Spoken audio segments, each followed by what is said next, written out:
Hello students, आज हम start करने जा रहे हैं फिज़िक्स का next topic types of motion. Motion हमने प्रीवियस लेक्चर में डिस्कस कर लिया था। अब हम देखते हैं types of motion. Types of motion.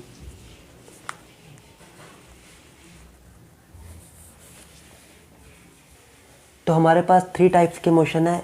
जो हमारा फर्स्ट है 1D मोशन, 1 डायमेंशनल मोशन बोल सकते हैं, 1 डायमेंशनल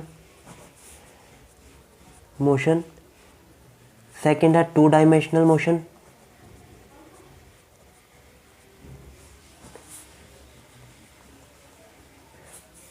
थर्ड है 3 डायमेंशनल मोशन।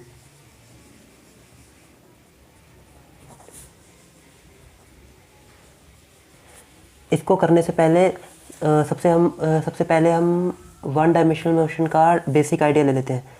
1 डायमेंशनल मोशन में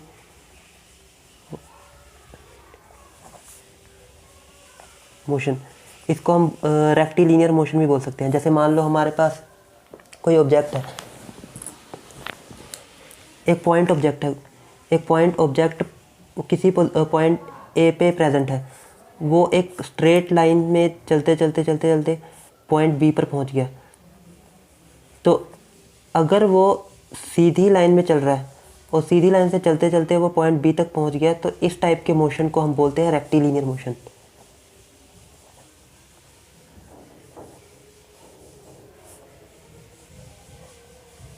या फिर हम इसकी डेफिनेशन को बोलेंगे। इसकी डेफिनेशन हो जाएगी an object moving in a straight line is doing a rectilinear motion. N object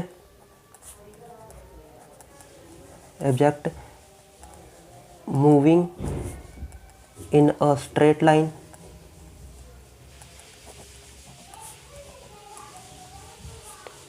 is doing a rectilinear motion. तो रेक्टिलिनियर मोशन में क्या था, जैसे हमारे पास एक सिंगल पॉइंट ऑब्जेक्ट है, वो किसी एक पॉइंट से चल के किसी दूसरे पॉइंट में जाए और एक स्ट्रेट लाइन पाथ कवर करे, उसको हम बोलते हैं रेक्टिलिनियर मोशन। यहाँ पे हम ध्यान देंगे, हमने यहाँ पे पॉइंट ऑब्जेक्ट बोला है। ये जो हमारा पॉइंट, ये ऑब्जेक्ट है, ये पॉइंट ऑब्जेक्ट होना चाहिए। पॉइंट ऑब्जेक्ट और सिस्टम ऑफ पॉइंट्स ऑब्जेक्ट दो अलग चीज़ें हैं। पहले हमने रेक्टिलिनियर मोशन में डिफाइन किया, वो हमने पॉइंट ऑब्जेक्ट के लिए किया। अब अगर हमारे पास ये पॉइंट ऑब्जेक्ट को छोड़ के कोई सिंपल बॉडी होती, जैसे मान लो हमारे पास ये पूरा पेन है, तो ये कितने सारे पॉइंट ऑब्जेक्ट से मिलकर बना हुआ है।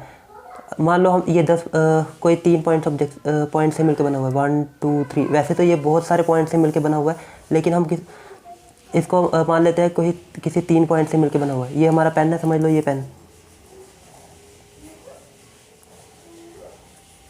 पेन कितने सारे पॉइंट से मिलकर बना हुआ है, लेकिन हम मान लेते हैं कि कोई इसके 3 पॉइंट। तो जब ये वाला सिस्टम जिसमें इतने सारे पॉइंट होंगे, उसको हम बोलते हैं बॉडी।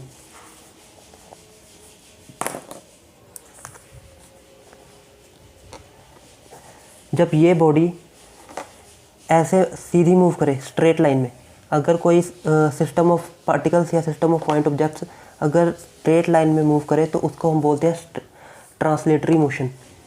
पहले पॉइंट ऑब्जेक्ट्स क्या था, पॉइंट ऑब्जेक्ट अगर स्ट्रेट लाइन में मूव करे तो उसको हम बोलते थे रेक्टिलिनियर मोशन। अगर नंबर ऑफ पॉइंट्स को मिला के एक सिस्टम बनता है जिसको हम बोलते हैं बॉडी, अगर वो एक स्ट्रेट लाइन में मूव करे और उसका हर एक पॉइंट, जैसे ये पहला पॉइंट है, ये भी स्ट्रेट लाइन में मूव करना चाहिए, और दूसरा पॉइंट ये भी स्ट्रेट लाइन में मूव करना चाहिए, ये तीसरा पॉइंट ये भी स्ट्रेट लाइन में मूव करना चाहिए, तो उस केस में हमारा ऑब्जेक्ट, ये वाला ऑब्जेक्ट अभी चल के यहाँ तक आ जाएगा। तो मतलब कि ये पॉइंट चल के यहाँ तक आ गया, ये पॉइंट चल के यहाँ तक आ गया, ये पॉइंट चल के यहाँ तक आ गया। तो इसमें हमने क्या देखा कि जब हर एक चीज़ और ध्यान पे रखेंगे, जो पॉइंट है, दूसरा पॉइंट, तीसरा पॉइंट, ये हमेशा क्या होना चाहिए, एक दूसरे के पैरेलल होने चाहिए, तभी ये ट्रांसलेटरी मोशन हो सकता है। तो ये इसमें 1 पार्टिकल, 2 पार्टिकल, 3 पार्टिकल, तो इसको हम बोलेंगे सिस्टम ऑफ पार्टिकल, और सिस्टम ऑफ पार्टिकल को हम बोल सकते हैं बॉडी। अब इसकी डेफिनेशन क्या बन जाएगी, when the system of particles move in a straight line then it is called translatory motion. When a system of particle moves in straight line then एक और चीज़ याद रखेंगे कि यहाँ पे जो every particles moves parallel to each other. Every particle mean ये particle ये हमेशा पैरेलल मूव करना चाहिए। अब ये पैरेलल कब नहीं होगा वो हम अभी देख लेते हैं। Every particle should move parallel to each other. जैसे मान लो हमारे पास ये एक बॉडी है, ठीक है, इसमें कितने सारे पार्टिकल्स हैं। अब ये अगर इस तरह मूव करेगी तो इसका एक पार्टिकल ऐसे सीधी लाइन स्ट्रेट लाइन में जाएगा, इसका ये पार्टिकल स्ट्रेट लाइन में जाएगा, इसका ये पार्टिकल स्ट्रेट लाइन में जाएगा। लेकिन अगर यही बॉडी अगर ऐसे चलने की बजाय अगर ये ऐसे चले, ऐसे मूव कर रही है और ये ऐसे घूम के ऐसे बाद में ये जाके ऐसे आ गई, मतलब कहने का मतलब कि ये बॉडी पहले इस तरह थी, तो इसका पॉइंट एक पार्टिकल यहाँ था, एक पार्टिकल यहाँ पर। जब ये बॉडी यहाँ तक गई तो ये बॉडी ऐसे जाते जाते घूमती गई और इसका जो ये वाला पार्टिकल था, ये वाला पार्टिकल नीचे आ गया, ये वाला पार्टिकल ऊपर आ गया। तो मतलब अब इसकी पोजीशन क्या होगी, अगर हम इसको पॉइंट्स को 1 2 3 नाम दे दें तो ये पार्टिकल कहाँ आ गया, यहाँ, और ये पार्टिकल कहाँ आ गया, यहाँ। तो अब ये मोशन कैसा होगा, अब ये मोशन ट्रांसलेटरी मोशन नहीं होगा, क्योंकि इसमें each particle is not moving in a straight line या पैरेलल टू ईच अदर। तो ये एक दूसरे के पाथ को इंटरसेक्ट कर रहे हैं, इसलिए ये हमारा ट्रांसलेटरी मोशन नहीं होगा।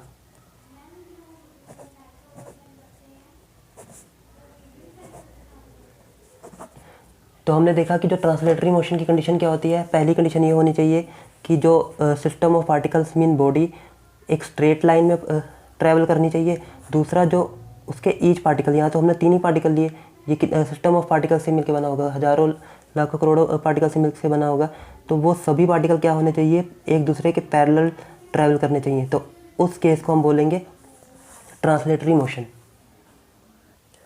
उसके बाद हमारा एक टॉपिक है रोटेशनल मोशन। रोटेशनल मोशन और एक है circular motion.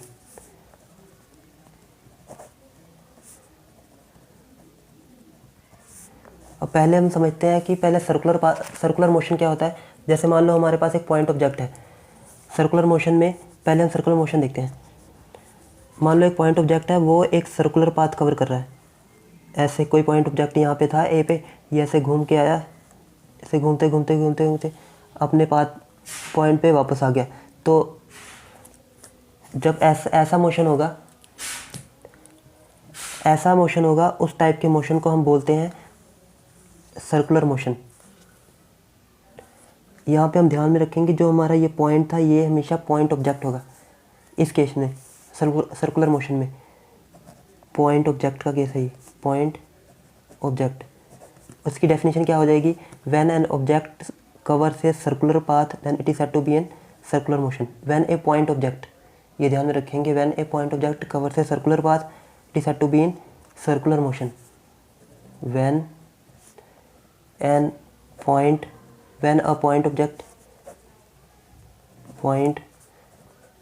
object moves in a circular path it is said to be in circular motion. अब इसके बाद देखते हैं सर्कुलर मोशन और रोटेशनल मोशन में क्या होता है, क्या फ़र्क होता है। जैसे रोटेशनल मोशन, जैसे मान लो ये तो हमारे पास पॉइंट ऑब्जेक्ट था। अब हम मान लेते हैं हमारे पास कोई फ़ैन की एग्जांपल ले लेते हैं। हमारे पास फ़ैन होता है और जो फ़ैन के फैन यहाँ पे सिस्टम ऑफ पार्टिकल्स से मिलकर बना हुआ है। जैसे इसका एक फैन का ये वाला, इसका हम एक ही पंख देख लेंगे तो इसमें ये कितने सारे पार्टिकल से मिलके बना होगा। और जब ये ऐसे घूमेगा, मान लो कि इसको थोड़ा बड़ा करके बना लेते हैं। जैसे मान लो कि ये हमारे पास फैन है,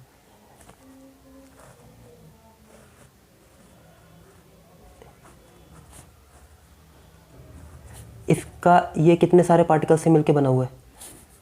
अब जब ये घूमेगा तो इसमें ये वाला पार्टिकल घूम के एक सर्कुलर पाथ कवर करेगा, इसका ये वाला पार्टिकल ऐसे घूम के एक सर्कुलर पाथ कवर करेगा, ये वाला पार्टिकल घूम के ऐसे एक सर्कुलर पाथ कवर करेगा। मतलब इसमें ईच पार्टिकल एक अलग सर्कुलर पाथ कवर कर रहे हैं। तो यहाँ पे हम ऐसे नहीं बोल सकते कि ये पॉइंट ऑब्जेक्ट है, यहाँ पे नंबर ऑफ पार्टिकल्स है। नंबर ऑफ पार्टिकल्स मिलके क्या बनाते हैं, एक बॉडी बनाते हैं। तो इसमें हर एक पार्टिकल क्या है, अपना अलग सर्कुलर पाथ कवर कर रहा है और इसमें हर एक सर्कुलर पाथ का रेडियस अलग है। सबसे जो एक्सिस के पास वाला होगा उसका सबसे कम रेडियस होगा, जो एक्सिस थोड़ा दूर, मतलब जैसे जैसे दूरी बढ़ती जाएगी उनका रेडियस बढ़ता जाएगा। और इन सभी पार्टिकल की एंगुलर स्पीड है जो सेम होगी। एंगुलर स्पीड सेम कैसे होगी, जैसे मान लो ये पार्टिकल है, ये पार्टिकल ऐसे घूमा, इसको यहाँ से आते आते 2 सेकंड लगे, तो ये पार्टिकल भी उतनी देर में ही वापस आएगा 2 सेकंड में, और ये पार्टिकल भी उतनी ही देर में वापस आएगा, ये पार्टिकल भी उतनी। तो इन सब की एंगुलर वेलोसिटी सेम होगी। Angular velocity of each particle will be same. यहाँ पे क्या था, सर्कुलर पाथ में क्या था, इसमें एक पॉइंट ऑब्जेक्ट एक सर्कुलर पाथ कवर कर रहा था। अब इसमें क्या है, इसमें नंबर ऑफ पार्टिकल्स या सिस्टम ऑफ पार्टिकल्स या फिर बॉडी सिस्टम ऑफ पार्टिकल्स एक सर्कुलर पाथ कवर कर रहे हैं। तो इस टाइप के मोशन को हम क्या बोलेंगे, रोटेशनल मोशन। तो ये होगा हमारा रोटेशनल मोशन। तो इसकी डेफिनेशन क्या होगी, इसमें क्या था, सिस्टम ऑफ पार्टिकल्स मूव किसके अराउंड मूव कर रहे हैं, एक्सिस, क्योंकि ये मान लो फैन की एक्सिस है और इसके अराउंड ऐसे ये तीनों फैन के पंखे ऐसे घूम रहे हैं, तो ये एक्सिस के अराउंड ही घूम रहे हैं। तो इसको हम बोल सकते हैं when system of particles means ये सिस्टम, इतने सारे पार्टिकल्स हैं, ये किसके अराउंड घूम रहे हैं, इस एक्सिस के, ये फैन की एक्सिस है तो इसके अराउंड घूम रहे हैं। सिस्टम ऑफ पार्टिकल्स रोटेटिंग या मूविंग अराउंड द एक्सिस। तो हमारी डेफिनेशन क्या हो जाएगी, when a system of particles moving in a circular path, in a circular path around a fixed axis, मतलब इस फिक्स एक्सिस के अराउंड घूम रहे हैं, around a fixed axis. This type of motion is called, this type of motion is known as rotational motion.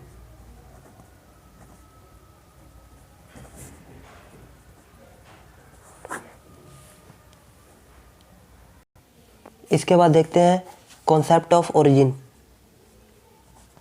Concept of origin. अब origin क्या होता है, जैसे मान लो कि अगर मैंने आपसे पूछा कि जैसे मान लो मैं यहाँ से 10 मीटर दूर गया, किसी पॉइंट से 10 मीटर दूर गया।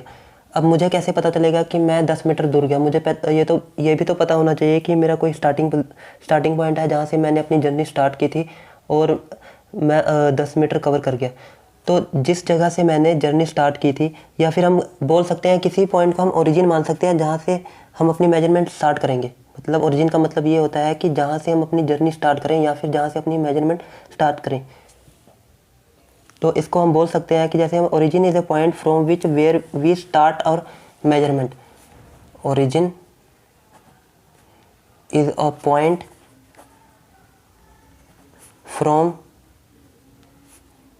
वेयर, जहाँ से हम अपनी जर्नी स्टार्ट करें, जहाँ से हम अपनी मेजरमेंट स्टार्ट करें। From where we start our measurement, we start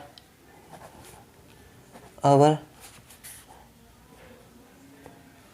measurement. अगर कोई पर्सन एक जगह यहाँ से चल के किसी दूसरे पॉइंट तक गया, तो अगर हमें उसका स्टार्टिंग पॉइंट ही नहीं पता होगा तो हम कैसे बताएंगे कि उसने 10 मीटर कवर कर लिए। तो जो उसका स्टार्टिंग पॉइंट होगा उसको हमने मान लिया ओरिजिन। ओरिजिन मतलब वो उसका इनिशियल पॉइंट है, इनिशियल पॉइंट, और वो ट्रैवल करके चला गया 10 मीटर, तो 10 मीटर गया, तो ये इसका ओरिजिन, इसको हम स्टार्टिंग पॉइंट या इनिशियल पॉइंट भी बोल सकते हैं, इनिशियल पॉइंट, और ये इसका एंडिंग पॉइंट या टर्मिनल पॉइंट। तो ज़रूरी नहीं है कि हम जो ओरिजिन है उसको हमेशा, जैसे मान लो कि हमारे पास, जैसे आपने क्लास 10th में किया होगा कि हमारे पास एक कोऑर्डिनेट सिस्टम होता था जिसमें जो ये पॉइंट होता था वो ओरिजिन होता था, और ये एक्स एक्सिस पॉजिटिव डायरेक्शन, ये नेगेटिव डायरेक्शन, ये वाई एक्सिस, ये पॉजिटिव डायरेक्शन, ये नेगेटिव डायरेक्शन, और ये जो होता था इसके ओरिजिन क्या होते थे 0 0, तो इसको हम बोलते थे ओरिजिन। और कोई पॉइंट अगर यहाँ से एक्स की डायरेक्शन में मूव कर गया तो समझ, तो पॉजिटिव एक्स, और ये कोई पॉइंट इधर चला गया तो नेगेटिव एक्स, अगर वाई की डायरेक्शन में चल गया तो पॉजिटिव वाई, इस डायरेक्शन में चल गया तो नेगेटिव वाई, और अगर कोई पॉइंट यहाँ पे आ गया तो मतलब कहने का मतलब है कि वो पॉइंट एक्स की डायरेक्शन में तो गया ही गया। जैसे मान लो कि ये पॉइंट यहाँ पे है, कोई ऑब्जेक्ट ओरिजिन से, ओरिजिन जो उसका starting position frame of reference, और ऑब्जेक्ट कहाँ चल गया पॉइंट पी तक। तो जब वो पॉइंट पी तक गया तो हमें कैसे पता चलेगा कि उसने कितना डिस्टेंस कवर किया। तो हमें जो ये, अगर हम ओरिजिन से इस पॉइंट को कनेक्ट कर देंगे तो ये पोजीशन तो हमें तो ये हमें बता देगा कि उसकी पोजीशन कितनी है और उसने डिस्टेंस कितना कवर किया।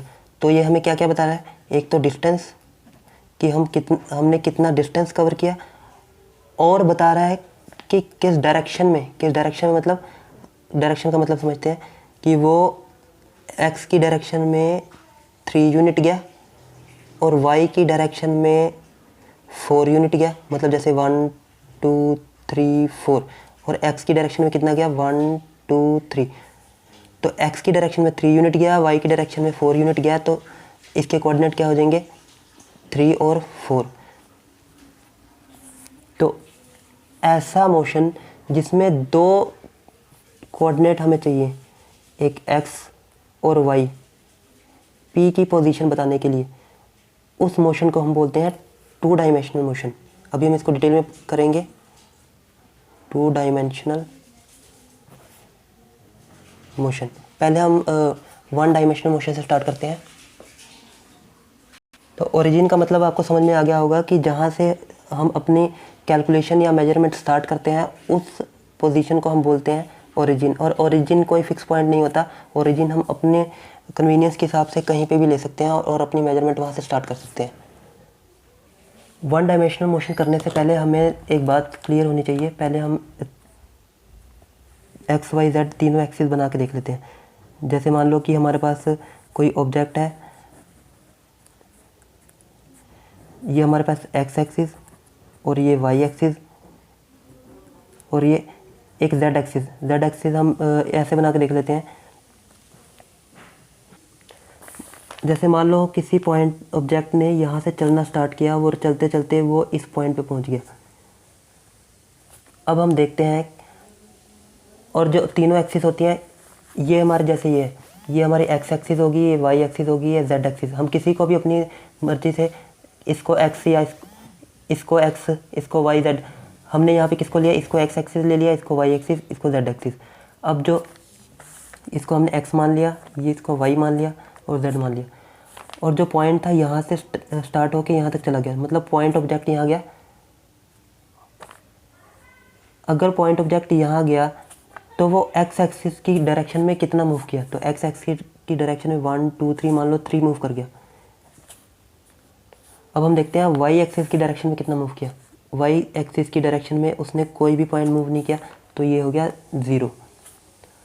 अब हम देखते हैं जेड एक्सिस की डायरेक्शन में, ये मान लो ये जेड एक्सिस ऐसे पेपर के ऊपर है, तो मतलब उसने जेड एक्सिस की डायरेक्शन में कितना मूव किया, नहीं मूव किया, तो इसका मतलब है जेड एक्सिस की डायरेक्शन में उसकी मूवमेंट 0 है, तो ये जेड एक्सिस की मूवमेंट 0। या फिर हमने तो यहाँ अपने तरफ से 3 लिया था, या फिर हम इसको बोल सकते हैं एक्स 0 0।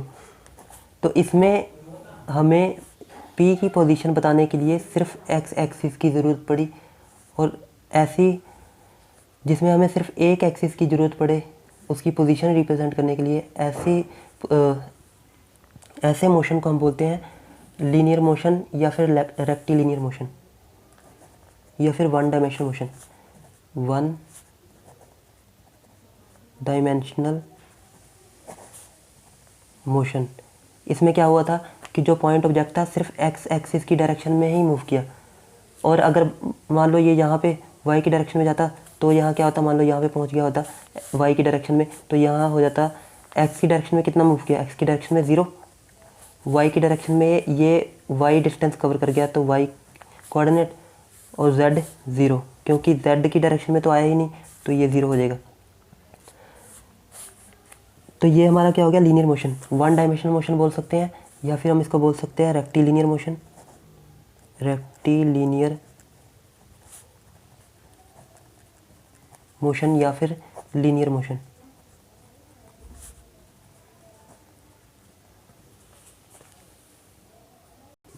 अब यहाँ हम समझेंगे कि कहीं कहीं हमें लिखा हुआ मिल जाता है position changing with respect to time. तो जब मान लो कोई ऑब्जेक्ट हम जब पोजीशन उसकी पोजीशन 0 थी, मतलब ओरिजिन पे था, और कुछ टाइम बाद उसकी पोजीशन होगी, हम एक्स एक्सिस की डायरेक्शन में बात कर रहे हैं, उसकी पोजीशन होगी 3 मीटर 3 यूनिट। जब टाइम 0 था तो पोजीशन ओरिजिन पे थी, और जब टाइम 5 सेकंड हो गया तो उसकी पोजीशन होगी 3 मीटर पर। 3 मीटर उसने डिस्टेंस कवर कर लिया।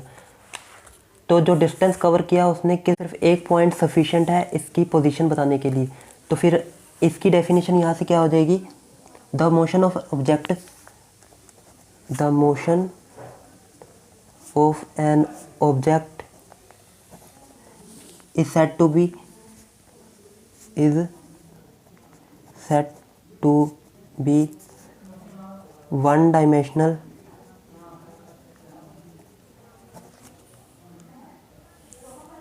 if only one coordinate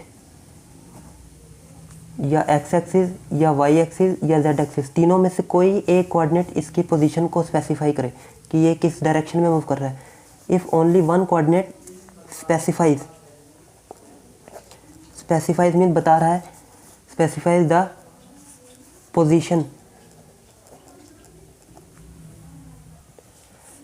position of object with respect to time. मतलब टाइम के साथ पहले टाइम 0 था, फिर उसके बाद वो ऑब्जेक्ट मूव करके पॉइंट P तक चला गया, और उसकी पोजीशन को बताने के लिए सिर्फ हमें एक ही कोऑर्डिनेट की ज़रूरत पड़ी। उस टाइप के मोशन को हम बोलते हैं रेक्टिलिनियर मोशन या फिर ट्रांसलेटरी मोशन। तो ये था हमारा वन डायमेंशनल मोशन, और इसकी एग्जांपल क्या हो सकती है, जैसे मान लो कि कोई ऑब्जेक्ट फ्रीली फॉल कर रहा है, जैसे हमने कोई ऑब्जेक्ट को छोड़ा, बॉल को छोड़ा या किसी पॉइंट ऑब्जेक्ट को ऊपर से छोड़ा और वो सीधी लाइन में नीचे आ रहा है, और उस तरह के मोशन को हम क्या बोलेंगे, वन डायमेंशनल मोशन, जिसमें हमें सिर्फ एक ही कोऑर्डिनेट चाहिए उसकी मूवमेंट्स बताने के लिए। तो इसकी एग्जांपल क्या हो जाएगी, motion of freely falling body, motion of freely falling body. इसमें जो ऑब्जेक्ट है वो एक ही डायरेक्शन, जैसे ऐसे फॉल होते होते नीचे आएगा, तो वो सिर्फ एक ही डायरेक्शन में मूव कर रहा है, ना उसकी मूवमेंट इधर हो रही है ना उसकी मूवमेंट इधर हो रही है। तो उस तरह के मोशन को हम क्या बोलेंगे, वन डायमेंशनल मोशन। अब हम देखते हैं to dimensional motion. To dimensional motion. अब इसमें जैसे मान लो कि हमारे पास ये कोऑर्डिनेट एक्सिस है, उसमें हमें सिर्फ एक ही एक्सिस की ज़रूरत थी उसकी पोजीशन को बताने के लिए। अब ये हमारे पास एक्स एक्सिस है, ये हमारे पास वाई एक्सिस है, ये हमारे पास जेड एक्सिस है। तो जो हमारा ऑब्जेक्ट है, मान लो ओरिजिन से मूव करके, ओरिजिन के पॉइंट कौन कौन से होंगे, 0 0 0, और ये पॉइंट ऑब्जेक्ट मूव करके पहले मान लो यहाँ पे इस जगह पे था ये पॉइंट, और इसकी पोजीशन थी x1 और y1। इसमें हमने x1 और y1 ही क्यों लिया? जैसे मान लो ये कॉपी है, इस कॉपी पे ही कोई चीज़ पड़ी हुई है, ओरिजिन हमने किसी पॉइंट पे ओरिजिन लिया हुआ है, उस ओरिजिन से ऑब्जेक्ट x एक्सिस से कितनी दूरी पे पड़ा हुआ है? x एक्सिस से x1 डिस्टेंस पे, और y एक्सिस से x एक्सिस में कितना?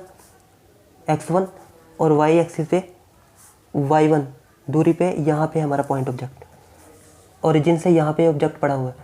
अब ये मूव करके ऐसे मूव करता गया, कहीं पे जाके यहाँ पे रुक गया। अब यहाँ पे अगर हम देखेंगे इस पॉइंट पे, इसके हर एक पॉइंट पे कौन कौन से कोऑर्डिनेट चेंज हो रहे हैं। अगर हम यहाँ पे देखेंगे तो पहले ये x1 था, अब ये थोड़ा इंक्रीज़ होता गया, x की वैल्यू चेंज हो रही है, लेकिन हम यहाँ देखेंगे सिर्फ x की वैल्यू चेंज नहीं हो रही है, यहाँ पे y की वैल्यू भी चेंज हो रही है। अगर हम इसका नेक्स्ट पॉइंट ही देखेंगे, जैसे मान लो यही नेक्स्ट पॉइंट देखते हैं, तो इसमें x की वैल्यू चेंज हुई, और यहाँ पे पहले y इतना था, अब y बढ़ के इतना हो गया, तो मतलब इसमें y भी चेंज हो रहा है। जब ये पॉइंट यहाँ पे गया तो इसमें x की वैल्यू और चेंज हुई, और यहाँ से y की वैल्यू भी चेंज हुई, और जब ये पॉइंट और आगे गया, ये मान लो यहाँ पे पहुँच गया, तो यहाँ पे x की वैल्यू इतनी हो गई और y की वैल्यू इतनी होगी, ये y की वैल्यू। अब ये पॉइंट मूव करके यहाँ तक चला गया, तो यहाँ पे x की वैल्यू इतनी होगी और y की वैल्यू इतनी होगी। तो मान लो पहले इसकी पोजीशन x1 y1 से स्पेसिफाई हो रही थी, अब इसकी पोजीशन होगी x2 y2। तो हमें इसमें सिर्फ दो पॉइंट की ज़रूरत पड़ी, एक x1 और y1, सिर्फ दो एक्सिस की ज़रूरत पड़ी, z की हमें ज़रूरत पड़ी ही नहीं। वो भी तब होगा जब कोई ऑब्जेक्ट किसी प्लेन पे मूव कर रहा है। तो इसका मतलब है कोई ऑब्जेक्ट अगर प्लेन पे मूव कर रहा है तो वो उसमें हमें सिर्फ कौन कौन से एक्सिस की ज़रूरत पड़ी? x एक्सिस और y एक्सिस, सिर्फ दो एक्सिस की ज़रूरत पड़ी। तो उस तरह के मोशन को हम बोलते हैं to dimensional motion. To dimensional motion वो मोशन होगा जिसमें हमें कोऑर्डिनेट एक्सिस की सिर्फ दो एक्सिस की ज़रूरत पड़े। तो ये हो गया हमारा टू डायमेंशनल मोशन। इसकी एग्जांपल क्या हो सकती है? जैसे मान लो कोई यहाँ पे आंट चींटी यहाँ से चलते हुए, इसकी ओरिजिन से इसका पोजीशन ये था, और यहाँ से चलते चलते यहाँ पे पहुँच गई। तो जो चींटी की पोजीशन ये थी पहले, अब चींटी की पोजीशन ये इनिशियल पोजीशन, ये फाइनल पोजीशन। तो इसका मतलब चींटी के दो कोऑर्डिनेट चेंज हुए। पहले x1 से इसका डिस्टेंस, ओरिजिन से x डिस्टेंस इतना था और y से इतना था। अब ये मूव करके यहाँ पे चलेगी तो x इतना हो गया, y इतना हो गया। तो इसकी पोजीशन बताने के लिए हमें किसकी ज़रूरत पड़ी? एक x एक्सिस की, एक y एक्सिस की। चींटी अगर z की ज़रूरत पड़ती, लेकिन तब पड़ती जब ये मान लो चींटी की जगह पे हमारे पास यहाँ पे मक्खी होती। ये मक्खी ने क्या करना था? ये इधर तो जाती ऐसे उड़ के यहाँ पे भी आ जाती, यहाँ पे आ जाती। फिर हम क्या करते? ये x भी लेते और y भी लेते, और ये z एक्सिस में, क्योंकि वो यहाँ पे आ चुकी है तो z एक्सिस ये, तो हमने यहाँ से यहाँ तक की हाइट लेनी थी, तो इसमें x भी आ जाता, y भी आ जाता और z भी आ जाता। तो फिर ये उस केस में हम z लेते, लेकिन ये इस आंट ने ये प्लेन को नहीं छोड़ा, तो ये जो इसी प्लेन पे थी, तो इस प्लेन की वजह से ये जो मोशन होगा क्या होगा? Two dimensional motion. तो इसकी डेफिनेशन क्या हो जाएगी? The motion of an object is said to be two dimensional if two coordinates specify the position of object with respect to time. With respect to time का मतलब पहले जब उसने चलना स्टार्ट किया था तब क्या टाइम था, और जब वो चल रहा है तो टाइम के साथ टाइम की वैल्यू बढ़ती जाएगी। अगर मान लो पहले टाइम 0 था, बाद में बढ़ के 10 सेकंड हो गया, तो टाइम के साथ उसकी पोजीशन चेंज हो रही है, उसको हम बोलेंगे विद रिस्पेक्ट टू टाइम। तो इसकी डेफिनेशन हो जाएगी the motion of an object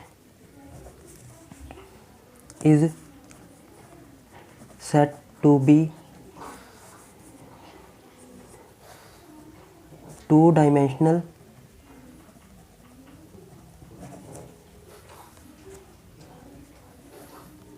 motion if two of the three coordinates, तीन कोऑर्डिनेट्स में से हमें सिर्फ दो की जरूरत पड़े, two of the three coordinates specifies the position of object. मतलब 2 कोऑर्डिनेट ही इसकी पोजीशन बताएं with respect to time, with respect to time, time के साथ। पहले टाइम, जैसे मान लो इसने 11 बजे, ये तो चलो हमने चींटी की एग्जांपल ली। अगर कोई ऑब्जेक्ट फ्लोर पे मूव कर रहा है, तो फ्लोर पे मूव करने में वो चला गया 1 किलोमीटर, 1 किलोमीटर चला गया, तो उसने चलना स्टार्ट किया था 10:30 बजे और पहुंचा 11 बजे। तो फिर तो वो मोशन भी उसका क्या होगा, लीनियर 2 डायमेंशनल मोशन। तो टाइम के हिसाब से पहले टाइम 10:30 था, बाद में 11 हो गए, और टाइम के हिसाब से उसकी पोजीशन चेंज होती गई विद रिस्पेक्ट टू टाइम। हमने इसलिए बोला है क्योंकि, या फिर हम इसको ऐसे भी बोल सकते हैं कि टाइम पहले इनिशियल टाइम 0 था और बाद में कितना हो गया 10 सेकंड, 10 मिनट 10 सेकंड जो भी है। तो टाइम के हिसाब से उसकी पोजीशन चेंज हो रही है। Position changing with respect to time, वो क्या हो गया हमारा मोशन। या फिर हम मोशन को ऐसा भी बोल सकते हैं, change of position with respect to time is motion. और 2 डायमेंशनल मोशन के बारे में तो बता ही दिया मैंने। अब हम देखते हैं 3 डायमेंशनल मोशन। इसकी एक एग्जांपल देख लेते हैं। अगर मान लो कोई कार है, ऐसे जिगजैग पाथ कवर कर रही है, कभी ऐसे जा रही थी कभी ऐसे, तो वो तो इसी प्लेन के ऊपर ही है। अगर इसी प्लेन के ऊपर है, उसकी मूवमेंट कभी वो एक्स, अगर हम इसको एक्स और वाई पे प्लॉट करें, तो वो मान लो पहले यहाँ पे थी, तो इसकी पोजीशन हम एक्स से बताएंगे और वाई से बताएंगे। जब उसकी पोजीशन यहाँ पे आ गई, तो हम फिर भी हम उसकी पोजीशन किससे बताएंगे, एक्स से और वाई से। अगर ये कार प्लेन को छोड़ दे, मान लो कार की जगह कोई और चीज़ होती जो कि प्लेन को छोड़ देती एक्स की डायरेक्शन में, वाई की डायरेक्शन में, और कार इस प्लेन को छोड़ के उड़ने लग जाती, तो इसमें हम क्या करते, इस जेड एक्सिस को भी ले लेते, तो ये जेड एक्सिस भी आ जाती, तो एक्स वाई और जेड। तो हम उस टाइप का मोशन को बोलते 3 डायमेंशनल मोशन। तो 2 डायमेंशनल मोशन क्या हो गया, जिसमें कोई ऑब्जेक्ट किसी प्लेन पे मूव करता रहे और हमें सिर्फ 2 एक्सिस की ज़रूरत पड़े, उसको हम बोलते हैं 2 डायमेंशनल मोशन। और इसकी एक और एग्जांपल हो सकती है motion of planet around the sun. तो जो प्लैनेट है वो सन के अराउंड एक प्लेन में घूमते रहते हैं। जैसे हमारे पास ये सन है, और सन के अराउंड प्लैनेट ऐसे घूमते हैं, एक ही प्लेन में घूमते हैं ऐसे। ये एक प्लेन है और उसी प्लेन में ऐसे घूमते रहते हैं प्लैनेट। तो motion of planet around the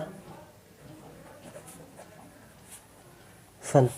अब हम देखते हैं 3 डायमेंशनल मोशन।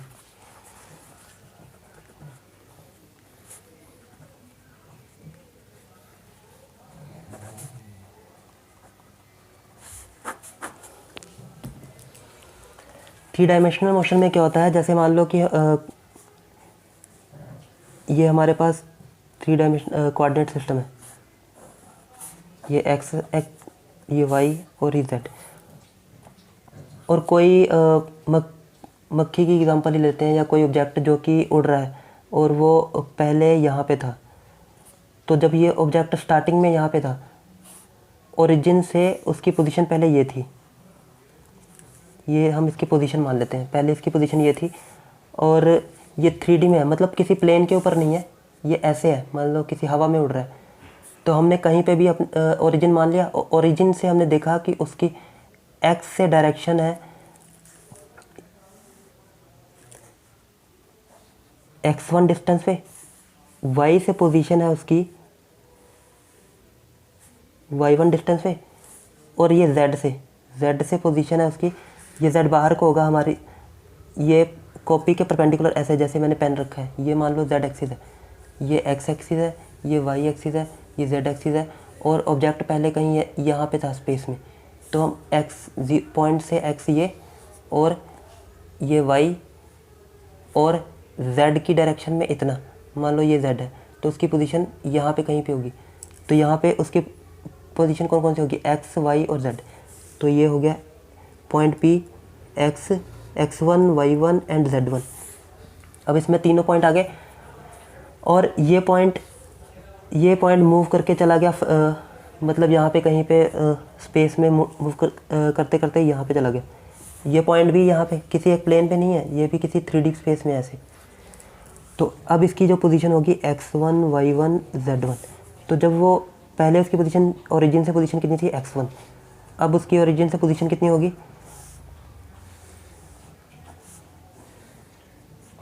x2, वो y की डायरेक्शन में भी तो मूव किया होगा, तो y की डायरेक्शन में ये हमारा हो गया y2, और उसने z की डायरेक्शन में भी तो मूव किया होगा, z की डायरेक्शन में, ये ऐसे ही यहाँ पे आ गया तो z की डायरेक्शन में, तो ये हो गया z1।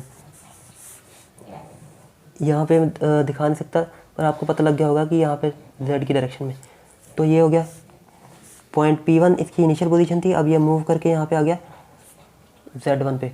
तो हमें इसकी पोजीशन को स्पेसिफाई करने के लिए तीन कोऑर्डिनेट्स की ज़रूरत पड़ी, x1 की भी ज़रूरत पड़ी, y1 की भी ज़रूरत पड़ी और z1 की भी ज़रूरत पड़ी, ये z1। तो उस टाइप के मोशन जिसमें हमें तीनों कोऑर्डिनेट्स की ज़रूरत पड़े, उस टाइप के मोशन को हम बोलते हैं 3 डायमेंशनल मोशन। तो इसकी डेफिनेशन क्या हो जाएगी, the motion of an object is said to be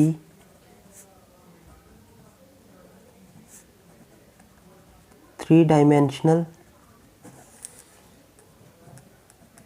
motion if three dimensional कब बोलेंगे, if all the three coordinates, if all the three